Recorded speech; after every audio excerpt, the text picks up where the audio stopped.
Մինչ տեսանյութին անցնելը խնդրում ենք սեղմել լայք եւ բաժանորդագրվեք։ Շնորհակալություն ազգային ժողովի մեծարգո նախագահ, հարգելի գործընկերներ, քանի որ նախորդ նիստից հետո մի շարք ստեր տարածվեցին լրատվադաշտում, տարածվեցին նաև ընդդիմադիր պատգամավորների կողմից, այն մասին, թե իբր իրենք բարձրաձայնել էին ցեղասպանության, ուրացման հետ կապված ինչ-որ մի նախագիծ ու դրանից հետո տեղի ունեցավ ինչ-որ միջադեպ, ինչը բացարձակ սուտ է, որտեղ խնդիրը ընդամենը նրանում էր, որ ազգային ժողովի նախագահը նիստի կարգուկանոնը պահելու նպատակով նկատողություն ու դիտողություն էր արել ընդդիմադիր պատգամավորներին, հիմա լեզվակռիվ սկսեց ու տեղի ունեցավ միջադեպը, բայց ամեն դեպքում դա վերագրեցին, թե իբր ցեղասպանության, ուրացման դեմ ինչ-որ նախագծի հետ էր կապված։ Ձեզ եմ ներկայացնում, սիրելի քաղաքացիներ, 2010 թվականին նկարահանված մի տեսանյութ Ամերիկայի Միացյալ Նահանգների այդ ժամանակվա փոխնախագահ Ջո Բայդենի մասնակցությամբ։ I have a question. I'm very involved in the Armenian-American community. As you know, we've been very burdened. Want to know what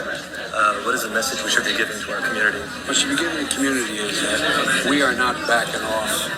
The Turks have to come to realization of what reality is. And what we got to do is, the compromise that was being worked at. Tell them that when the Armenian president called me and said, look, do not force this issue. The Armenian president called me and told me not to force this issue.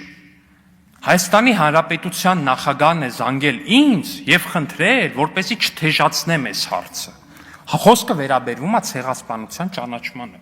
2010 թվական, 10 թե 12, լավ չեմ հիշում, մի խոսքով նախագահը նույնն է Հայաստանի Հանրապետության։ Նախագահ Սերժ Սարգսյանն է։ Այդ ցեղասպանություն ուրանալուց եք խոսում, հարգելի դաշնակցական գործընկերներ, հարգելի հանրապետական գործընկերներ, հարգելի հանրապետական ու դաշնակցական գործընկերներ, եթե ցեղասպանություն ուրացող եք ման գալի, ման եկեք ձեր քաղաքական առաջնորդ Սերժ Սարգսյանի դիմապատկերի մեջ կամ ձեր կուսակցական շարքերում որպես այդպեսին։ Շնորհակալություն։ Շնորհակալություն 4-3-8-ա, չգիտեմ 5-ա, 1-ա, քիչ է, ավել ինչքան է, Լևոն ջան, կասես։ Չէ, ինչքան փող ունեք, կասեք։ Պարոն Քոչարյան, կասեք, ինչքան գումարի է տիրապետում Քոչարյանների ընտանիքը։ Մոտավորապես։ Արցախից էիք բերել այդ գումարները։ Արցախից էիք բերել այդ գումարները։ Դույով հետս մի խոսացեք։ Նորից եմ ասում, հյուսիսային պողոտայի տները, տարածքները, Արցախից էիք բերել, մնացած ամեն ինչ Արցախից էիք բերել, որտեղից էիք բերել, իսկ իրականությունը գիտեք ինչումն է կայանում, իրականությունը կայանում է նրանում, որ Հայաստանի Հանրապետություն խոպան էիք եկել, խոպան էիք եկել Հայաստանի Հանրապետություն, եկել էիք խոպան եւ ըստեղ մարդկանց էլ վերաբերվում էիք որպես եչքի հետ եք արդու Պարոն Քոչարյան, ես խնդրում եմ մի ընդհատեք իմ խոսքը։ Ես խնդրում եմ մի ընդհատեք։ Պարոն Մանուկյան, հանգիստ։ Ինչ, այս եկել էիք Հայաստանի Հանրապետության անվտանգությունից էիք խոսում, երբ որ բանակը թալանում էիք,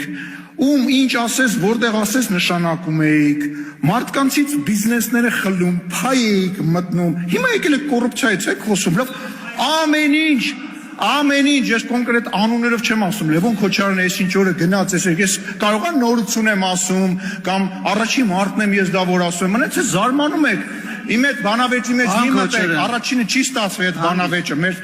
խոսակցականը շատ տարբեր է, երկրորդը բովանդակային առումով չի ստացվել, ունես որ ես խորհուրդ եմ տալիս, եղբայրաբար խորհուրդ եմ տալիս լռել, նաև օրենսդրությունն է դա խորհուրդ տարի, նաև օրենսդրությունն է խորհուրդ տալի լռել, նենց որ ասում եմ, երբ որ խոսում եք Այ պարոն Մինասյանի եւ պարոն Մանուկյանի ձենն էի սպասում լսեի։ Երբ որ խոսում եք սպանությունների մասին, ասում եք հղի կնոջ ավտոյի տակ գցեցին։ Այսով է գիտեք։ Այսով է ճանաչում եք։ Ճանաչում եք այս մարդուն։ Ճանաչում եք այս մարդուն։ Ճանաչում եք այս մարդուն։ Պարոն Մանուկյան, այս մարդու անունը գիտեք, պարոն Քոչարյան։ Գիտեք անունը։ Գիտեք թե ոչ։ Հարգելի հայրենակիցներ, սա Պողոս Պողոսյանն է, որը մեր հարգարժան պատգամավոր Լևոն Քոչարյանի հորը անունով դիմելու համար զուգարանում ծեծվել եւ սպանվել է, եւ իդեպ դաշնակցական է։ Ես ուզում եմ հասկանամ հիմա դաշնակցականները ինչ որ պրետենզիա ունեցել են այս մարդու հետ կապված։ Հարգելի գործընկերներ, մեր գործընկերներից մեկը Տիկին Քլոյանի եղբորը մարտի 1-ին գնդակահարել են Երևան քաղաքի կենտրոնում։ Երևան քաղաքի կենտրոնը սարքելիք ճակատամարտի դաշտ։ Պարոն Մանուկյան, կարող եք լռել։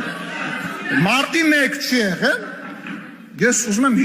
պարոն Աղվան Վարդանյան, հանգստացեք մի։ Պարոն Վարդանյան Աղվանն էր կոալիցիա ստորագրում, եթե չեմ սխալվում, դրանից հետո մարտի 1-ից հետո։ Պարոն Քոչարյան Անդրանիկին հարցրեք, քանի մարտ եւ ոնց է սպասվում։ Նենց որ մальчишки и девчонки, երբ որ խոսք է գնում, մի րոպե լռություն, երբ որ խոսք է գնում մարդ սպանելուց, կոռուպցիայից, այսենց ու ես անձամբ կարծում եմ ճիշտը դուրս գալն է դահլիճից, բոյկոտելն է։ Երբ որ խոսք է գնում կոռուպցիայից եւ մարդ սպանելուց բոյկոտեք։ Ամենաճիշտ տրամաբանությունն է։ Հենց որ ես ձեզ խորհուրդ եմ տալի այդ բանավեճերի մեջ չմտնել, այս ինչ որ ես ասացի, ընդամենը 0.5%-ն է, այնքան ասելու բան կա։ Դրա համար էլ ժողովուրդը, այն անգամ էլ ասեցի, ժողովուրդը նույնիսկ այն պարագայում, որ ինչ որ հարցում մեզնից երկմտում է, մեզնից դժգոհում է, երբ որ համեմատական է անցկացնում, ասում է վայ Աստված մի արածցե, այս մարդիկ որևիցե ձևով իշխանության կան, որովհետև այն 10 տարվա ընթացքում, երբ որ դուք իշխանության եք եղել, մարդկանց մեջ այնց հետ կա թողել, մոռացեք։ Յուրաքանչյուր մարդ կարա դառնա, Հովիկ Աղազարյանը ավելի շուտ կդառնա իշխանություն, քան դու։ Մեր երագունը թուրքը չպետք է մտնի Հայաստան։ Այդ համար եմ այստեղ։ Ինչ տարբերակով եք պատկերացնում Հայաստանի փրկությունը։ Ինչ պետք է արվի։ Միանշանակ պետք է իմպիչմենտ հայտարարվի։ Ձև չկա ուրիշ, հասկացեք, իմպիչմենտ պետք է հայտարարվի ու պետք է ռազմական խորհուրդ ստեղծվի։ Հայաստանը պետք է ունենա ժամանակավոր կառավարում ու բացառապես զինվորականներով։ Հայաստանը առանց զինվորական կառավարման չի կարա դուրս գաս վիճակից։ Բանակ չծառայած, թուրքի տակը պարկած է, չի կարեմ երկիրը ղեկավարի։ Ես գերագույն գլխավոր հրամանատար չունեմ, դուք հասկացեք, ես զինվորական հրամանատար եմ, ես գերագույն գլխավոր չունեմ։ Ես ունեմ մի հատ գլխավոր շտաբի պետ, որ ասում է սոված կմնան կգնան, փապուշները կպրծնել չեն կրակի, մենք տես չենք սովորել, մենք տես չենք ապրել, մենք տես չենք գործել։